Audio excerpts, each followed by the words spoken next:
लातूर जिल्ह्यामधून 20,801 विद्यार्थी नीट परीक्षा देणार आहेत आणि त्यासाठी लातूर जिल्ह्यामध्ये 51 केंद्रांवर ही परीक्षा होणार आहे। एकाच सत्रामध्ये आज दुपारी 2 ते 5 या वेळेमध्ये ही परीक्षा पार पडेल। दरम्यान प्रशासनानं परीक्षेची जय्यत तयारी केलेली असून परीक्षा केंद्र परिसरामध्ये प्रतिबंधात्मक आदेश लागू केले। परीक्षा केंद्राच्या बाहेरून या सगळ्याचा आढावा घेतलाय आमचे प्रतिनिधी सुनील कांबळे यांनी।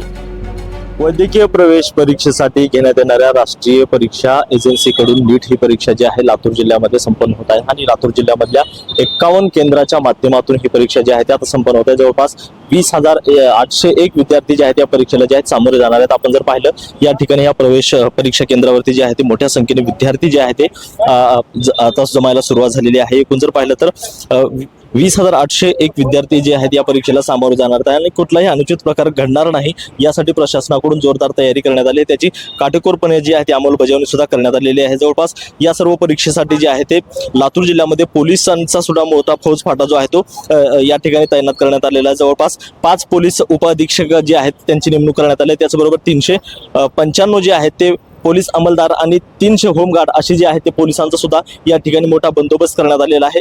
या परीक्षेच्या वेळेमध्ये कुठलाही अनुचित प्रकार घडणार नाही यासाठी जिल्हा प्रशासनाकडून जे आहे ते मोठी तयारी करण्यात आलेली आहे। त्या पद्धतीने ज्या काही नियम जे आहेत ते लागू करण्यात आलेले आहेत। त्याचबरोबर या परिसरामध्ये जे आहेत मोबाईल फोन असतील किंवा पानटपरी असतील किंवा झेरॉक्स मशीन असतील या सर्वांना जे आहे ते बंदी देण्यात आलेली आहे। त्याचबरोबर या ठिकाणी जर पाहिलं आपण तर गेल्या वर्षामध्ये जे आहे ते नीट परीक्षेचं जे आहे ते पेपरफुटी प्रकरण जे आहे ते लातूर जिल्ह्यामध्ये त्याचे काही धागेदोरे जे आहेत ते आढळून आले होते आणि त्यानंतर आता जिल्हा प्रशासनाकडून जे आहे ते या नीट परीक्षेच्या संदर्भामध्ये जे आहे ते आता काटेकोरपणे जे आहे ते अंमलबजावणी करण्यात आलेली आहे आणि नीट परीक्षा जी आहे ते सुरळीत पार पडावी यासाठी जिल्हा प्रशासनानं ही तयारी केलेली आहे।